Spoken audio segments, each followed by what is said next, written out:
Czy zastanawiasz się może, jak wiele obietnic wyborczych politycy realizują? W Stanach Zjednoczonych są specjalne strony internetowe, które to mierzą.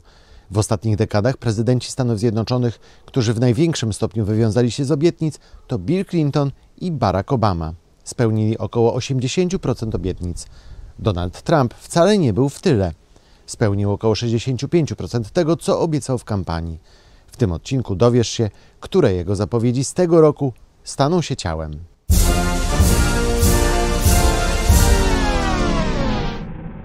Kto wybiera prezydenta? Na podcast Świat zaprasza Wojciech Cegielski, korespondent zagraniczny Polskiego Radia.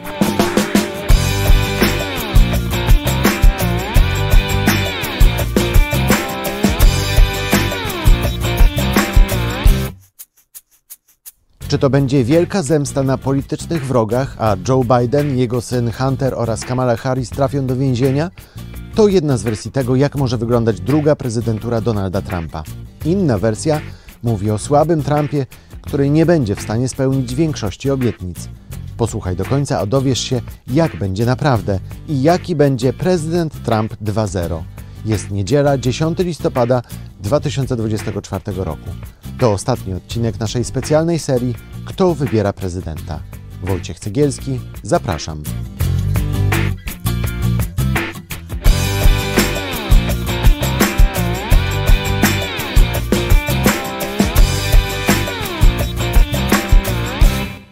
Jeśli myślisz, że wszystko jest już jasne, to pewnie grubo się mylisz. Wiemy, że Donald Trump wygrał wybory prezydenckie i że będzie 47. prezydentem Stanów Zjednoczonych. Ale teraz wszyscy zadają sobie pytanie, jaki będzie ten Trump 2.0, czyli Trump, który po 4 latach przerwy powraca do Białego Domu. Na to pytanie o Trumpa 2.0 spróbuje nam odpowiedzieć Marek Wałkuski, korespondent Polskiego Radia w Białym Domu. Dzień dobry, Marku.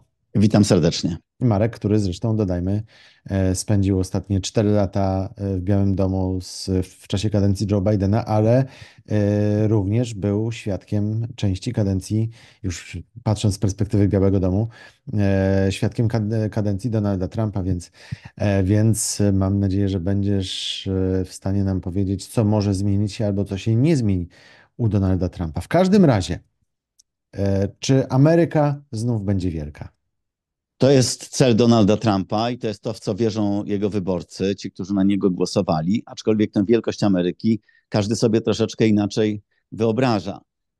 No i pytanie jest nie tyle, czy Donald Trump będzie realizował swoje obietnice, które do tej wielkiej, wspaniałej Ameryki mają doprowadzić, tylko pytanie, w jakim stopniu, jak daleko pójdzie. To jest pytanie, na które sobie wszyscy teraz zadają.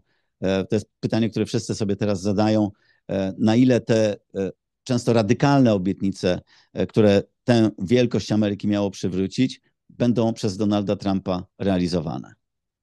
To zacznijmy od chyba jednej z najważniejszych obietnic wyborczych, która wiąże się oczywiście z hasłem MAGA, Make America Great Again, czyli czy Ameryka odzyska blask gospodarczy, czy ludziom będzie żyło się lepiej. Niezależnie od tego, od jakiego poziomu startujemy, niezależnie od tego, czy mówimy o retoryce Trumpa, retoryce Bidena, bo przypomnę, Trump mówi, że Ameryka jest w gruzach, Biden mówi, że wcale nie jest, że jest dobrze. To oczywiście duże uproszczenie. Ale czy niezależnie od tego, od jakiego poziomu startujemy, czy Trumpowi uda się poprawić sytuację gospodarczą Ameryki, czyli po prostu włożyć Amerykanom trochę więcej pieniędzy do portfela? Tego na razie nie wiemy, dlatego że ekonomiści ostrzegali, że jeśli Trump zechce zrealizować większość swoich obietnic w sferze ekonomicznej, to wręcz przeciwnie, może doprowadzić do powiększenia deficytu budżetowego i wyższej inflacji. Więc tu znowu wracamy do tego, o czym mówiłem przed chwilą, jak daleko Trump zechce pójść z realizacją swoich obietnic wyborczych. Natomiast Trump przejmuje gospodarkę w całkiem niezłym stanie. Bezrobocie jest około 4%, czyli na poziomie najniższego w historii Stanów Zjednoczonych. Gospodarka rozwija się najszybciej ze wszystkich krajów świata zachodniego. Inflacja spadła do normalnego poziomu. Ostatnie wskaźniki mówią o 2% i na tym poziomie już kształtuje się od dłuższego czasu. Więc Donald Trump na pewno po 20 stycznia, jak już wejdzie do Białego Domu, będzie starał się tę sytuację przedstawić w zupełnie innym świetle niż to robił podczas wieców wyborczych.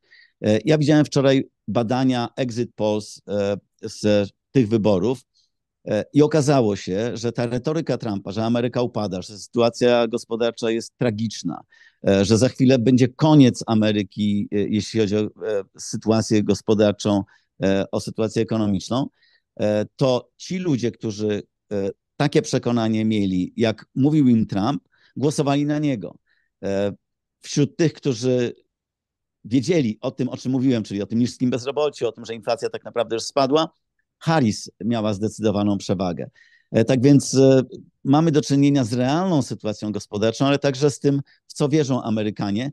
Więc bez wątpienia, jeżeli Trump zmieni narrację, a umie sprzedawać każdy najmniejszy sukces, no to ci, którzy na niego głosowali, dość szybko uwierzą w to i będą uważali, że rzeczywiście realizuje swoje obietnice wyborcze i sytuacja gospodarcza się poprawia. Od pierwszego dnia, odkąd tylko przystąpi próg Białego Domu, to sytuacja Na pewno gospodarcza będzie to natychmiast się mówił, poprawi.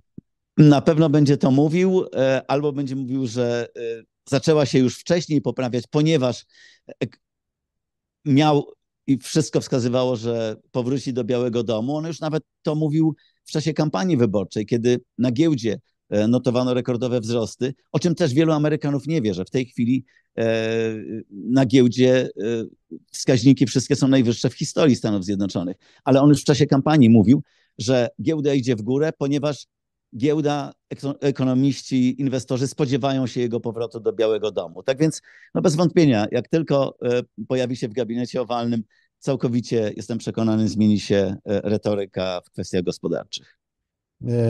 On na jednym z wieców, pewnie nie na jednym, mówił o najpiękniejszym słowie cła.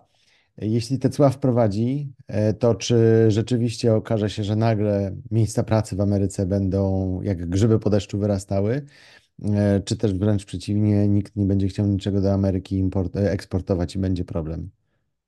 Ja nie jestem ekonomistą, więc trudno mi mówić o tym autorytatywnie, czy to spowoduje poprawę sytuacji gospodarczej Ameryki, czy nie. Ekonomiści ostrzegali, że jeżeli zdecyduje się na takie cła, szczególnie z Chin, bo stamtąd mnóstwo amerykańskich produktów jest sprowadzanych, to za to zapłacą amerykańscy konsumenci i po prostu powróci inflacja, bo firmy, które sprowadzają te produkty, będą musiały podnieść ceny, żeby zapłacić te cła, bo cła nie płacą Chiny, tylko płacą amerykańskie firmy, które sprowadzają te produkty do Stanów Zjednoczonych. Więc ekonomiści ostrzegali przed tym. Natomiast pytanie, czy Trump rzeczywiście się na to zdecyduje, to nie dotyczy tylko Chin, ale Trump uważa, że Europa wykorzystuje gospodarczo Amerykę, więc można się spodziewać także wojny celnej albo napięć celnych pomiędzy Stanami Zjednoczonymi a Europą. Natomiast no, czy do tej wojny celnej dojdzie, czy nie, to trudno powiedzieć. Być może Trump się na nią nie zdecyduje, tym bardziej, że w jego bazie czy w jego otoczeniu jest bardzo wielu biznesmenów, którzy mogą go próbować albo i powstrzymać od takich najbardziej radykalnych kroków. To jeszcze imigracja, jeden również z czołowych, może nie postulatów, ale z czołowych tematów, który pojawił się u Trumpa w czasie kampanii. Czy Trump rzeczywiście deportuje miliony nielegalnych migrantów z Ameryki? Dodajmy tak w największym skrócie, że liczba nielegalnych migrantów, czyli tych, którzy przyjechali do Ameryki, osób innej narodowości i zostali, i nie mają obywatelstwa, ani nie mają pozwolenia na pobyt, to jest rzeczywiście kilka milionów, może nawet 10, chyba tak, dobrze mówię? Być może nawet kilkanaście milionów.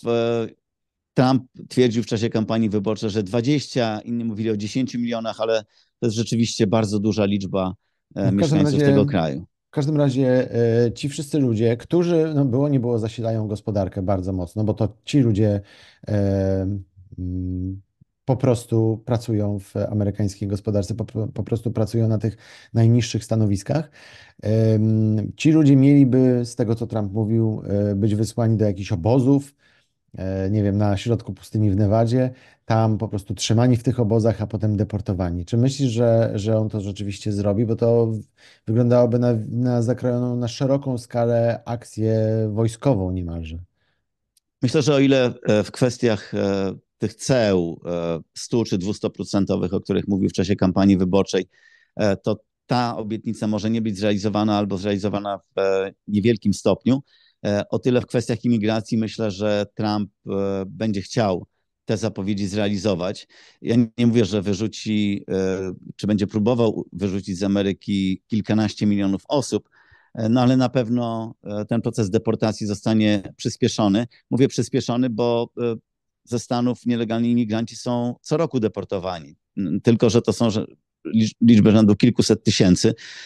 Za Trumpa to będzie prawdopodobnie na znacznie większą skalę. Po pierwsze dlatego, że Trump widział w badaniach opinii publicznej, że ten pomysł masowych deportacji, mimo tego, że jest bardzo kontrowersyjny, cieszył się poparciem zdecydowanej większości Amerykanów, a szczególnie cieszy się mocnym poparciem w jego bazie. Ja dzisiaj słuchałem w amerykańskiej telewizji jednego ze współpracowników, doradców Trumpa, który przekonywał, że to jest do zrobienia, że zacznie się od tych, którzy popełnili przestępstwa albo mieli jakieś wykroczenia drobne, ponieważ oni już są w systemie. Wiadomo, kim oni są, wiadomo, gdzie są. No a to jest duża liczba. Oczywiście to będzie wywoływało kontrowersje, dlatego że około 4 milionów Amerykanów to są rodziny, w których są osoby z legalnym statusem i osoby, które są nielegalnymi imigrantami. Na przykład rodzina imigrantów z Ameryki Południowej, których dziecko urodziło się w Stanach Zjednoczonych, jest obywatelem amerykańskim. No i pytanie, czy to znaczy, że rodzice zostaną wyrzuceni ze Stanów, a dziecko pozostanie tutaj? Czy będą tworzone jakieś obozy dla tych dzieci? To może być poważny problem i może budzić bardzo poważne kontrowersje.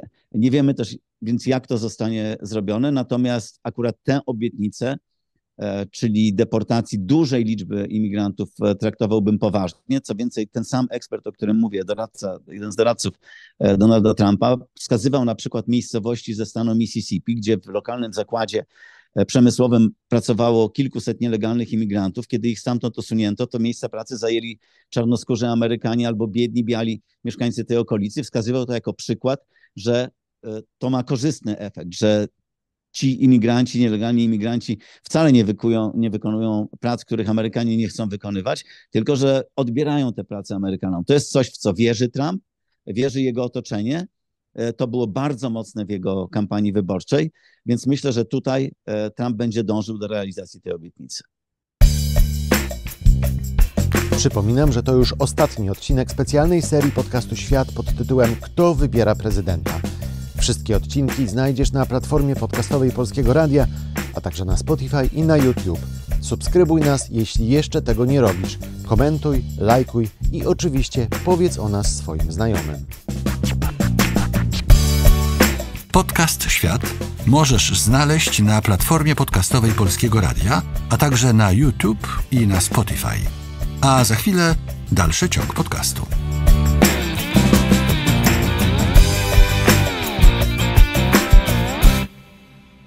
Marek Wełkucki, korespondent Polskiego Radia w Białym Domu, jest gościem tego odcinka, w którym mówimy o tym, co zrobi Donald Trump, albo jak będzie wyglądał Trump 2.0, czyli druga, może nawet nie tyle kadencja, co druga prezydencja Donalda Trumpa. Marku, rozpoczęło się już w chwili, gdy nagrywamy ten odcinek, rozpoczęło się już ten proces przejścia od jednej administracji do drugiej, prawda? Sam wczoraj informowałeś o tym, że Joe Biden już polecił, żeby te dwie administracje się spotkały ze sobą i żeby zaczęły już pracę przed 20 stycznia, kiedy to Donald Trump będzie zaprzysiężony.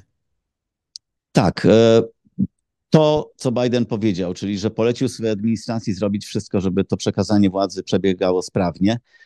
To nie jest tylko deklaracja i to nie jest tylko, że jeśli przyjdzie przedstawiciel przyszłej administracji Trumpa, to ktoś ma go mile przywitać i się do niego uśmiechnąć, ale to ma praktyczne skutki. Otóż w tej chwili już, po tym jak Kamala Harris oficjalnie przyznała, że przegrała wybory, został uruchomiony formalny proces przekazywania władzy. Urząd Obsługi Rządu ogłosił Trumpa prezydentem elektem, co otwiera możliwość, po pierwsze, udostępnienia zespołowi, ludziom Trumpa, pomieszczeń, samochodów, materiałów biurowych, przestrzeni biurowej, wynagrodzeń. Także to jest taki proces, gdzie nowa, przyszła administracja otrzyma wiele narzędzi, które pomogą im sprawnie przejąć władzę.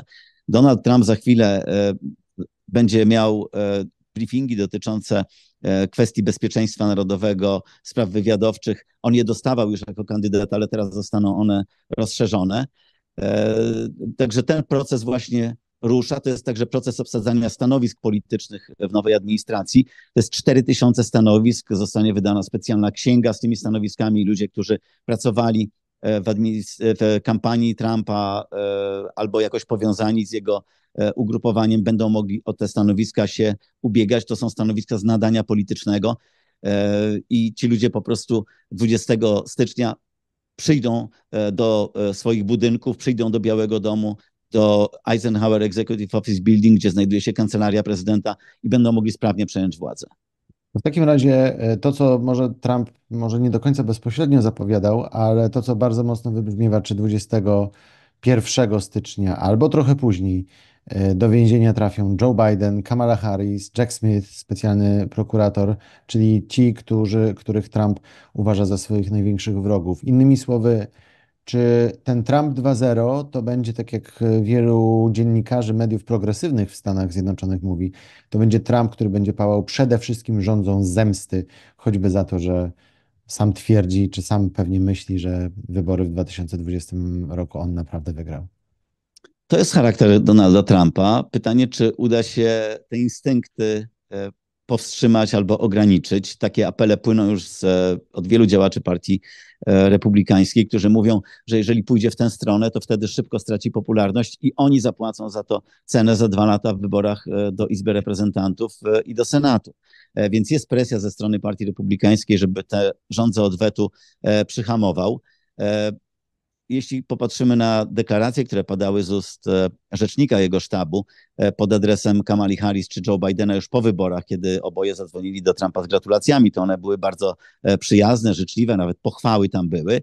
Natomiast ja nie sądzę, żeby Jack Smith, prokurator, który ścigał Trumpa przez ostatnie lata za to, że zabierał ze sobą dokumenty nielegalnie po opuszczeniu urzędu, za to, co wydarzyło się 6 stycznia. Nie sądzę, żeby trafił do więzienia, ale na pewno na swoim stanowisku się nie utrzyma. Więc jeżeli wcześniej sam się nie poda do dymisji, no to bez wątpienia 20 stycznia jedną z pierwszych decyzji będzie zdymisjonowanie go przez Donalda Trumpa.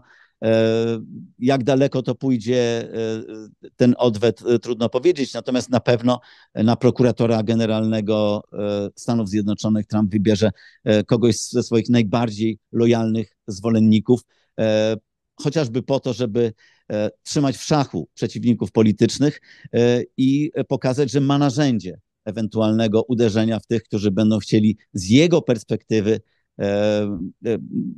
podważać jego autorytet, jego władzę.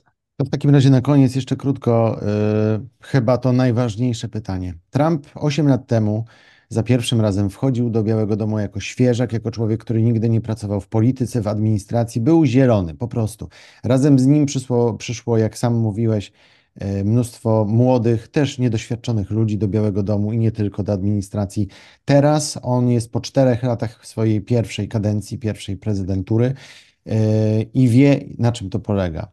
Nie jest świeżakiem, jest doświadczony. Czy będzie bardziej sprytny, bardziej skuteczny w tym, co chce zrobić, czy będzie na tyle nieobliczalny, że tak jak na przykład było za pierwszej prezydentury, nie wycofał wojsk z Korei, bo jeden z doradców mu po prostu zabrał kartkę z biurka, dzięki temu nie podpisał tej decyzji, czyli dał się wyrolować po prostu starzyście. Tak, byli wokół Trumpa ludzie, którzy ujawniali niektóre informacje do mediów, co potem powstrzymywało te decyzje. Myślę, że będzie znacznie skuteczniejszy w tej drugiej kadencji.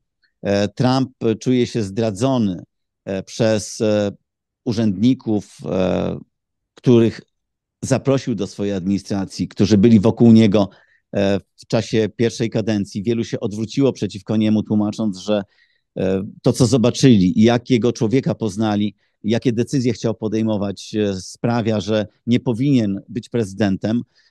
Jego szef personelu Białego Domu, generał Kelly, w czasie kampanii przyznał, że Trump pasuje do definicji faszysty, więc bez wątpienia w czasie tej drugiej kadencji Trump nie zatrudni ludzi, którym nie ufa, także będzie miał wokół siebie najbardziej lojalnych ludzi z swojego otoczenia, którzy, zresztą to mówi Donald Trump Jr., jego syn, że nie zatrudni w swojej administracji ludzi, którym się wydaje, że są od prezydenta mądrzejsi. Także ta administracja Trumpa 2.0 będzie bez wątpienia bardziej lojalna i w tym sensie bardziej skuteczna w realizacji jego zapowiedzi czy obietnic, niezależnie od tego, czy będą one słuszne, czy niesłuszne. Marek Wokulski, korespondent Polskiego Radia w Waszyngtonie, opowiadał nam o tym, jaki może być ten Trump 2.0 w kilka dni po wyborach, które Donald Trump wygrał. Marku, bardzo Ci dziękuję. Dziękuję bardzo. Przypominam Wam jeszcze, że to jest odcinek z serii Kto wybiera prezydenta. Ostatni odcinek z serii Kto wybiera prezydenta. Całość możecie znaleźć na specjalnej playliście na YouTube, a nas możecie znaleźć na platformie podcastowej Polskiego Radia, podcasty.polskieradio.pl, na Spotify i właśnie na wspomnianym kanale na YouTube. Subskrybujcie nas, śledźcie nas, komentujcie i oczywiście powiedzcie o nas swoim znajomym. Wojciech Cegielski, do zobaczenia. To był podcast Świat. Do usłyszenia w kolejnym odcinku.